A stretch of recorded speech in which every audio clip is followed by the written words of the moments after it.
Buonasera e ben ritrovati con l'informazione flash di New Sicilia. I principali titoli del pomeriggio. Si è chiuso uno dei filoni del processo per il tentato omicidio del giovane ragusano Davide Cavallo, aggredito e accoltellato fuori da una discoteca in zona Corso Como a Milano dopo una tentata rapina di 50 euro. Alessandro Chiani è stato condannato a 20 anni con rito abbreviato, mentre Ahmed Atia è stato condannato a 10 mesi e 20 giorni per omissione di soccorso. Il dato più sorprendente è arrivato alla fine dell'udienza. Davide, infatti, oggi paralizzato per le gravissime lesioni riportate, ha abbracciato i suoi aggressori. La Corte d'Assise d'Appello di Torino ha confermato l'ergastolo per Giovanni Salamone, il 64enne di Agrigento che il 16 ottobre 2024 uccise a coltellate la moglie Patrizia Russo. La Procura Generale ha parlato di femminicidio in piena regola, precisando però che all'epoca non era ancora previsto come reato autonomo, motivo per cui si è proceduto per omicidio volontario aggravato.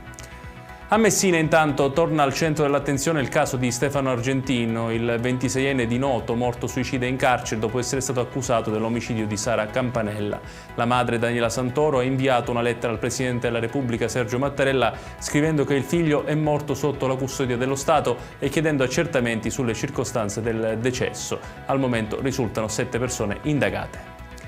Da Barcellona Pozzo di Gotto, il ministro per gli affari europei e il PNR e le politiche di coesione Tommaso Foti ha detto che la Sicilia dispone di fondi di coesione in abbondanza, ma il nodo vero è capire come vengano spesi. Foti ha richiamato la scadenza del 2030 per la rendicontazione delle risorse, sottolineando che questo è il momento di programmare gli interventi, soprattutto considerando che un'opera pubblica di medie dimensioni richiede circa 3 anni. Infine è stata pubblicata la graduatoria provvisoria del bandolo Sicilia che piace 2026, promosso dall'assessorato regionale alle attività produttive. L'obiettivo è sostenere iniziative promozionali capaci di valorizzare le eccellenze siciliane e rafforzare l'immagine competitiva dell'isola sui mercati nazionali e internazionali. Ed è tutto per questa edizione. Tutti i dettagli su queste notizie li trovate come sempre sul nostro sito www.newsicilia.it. Grazie per averci seguito e buon proseguimento di serata.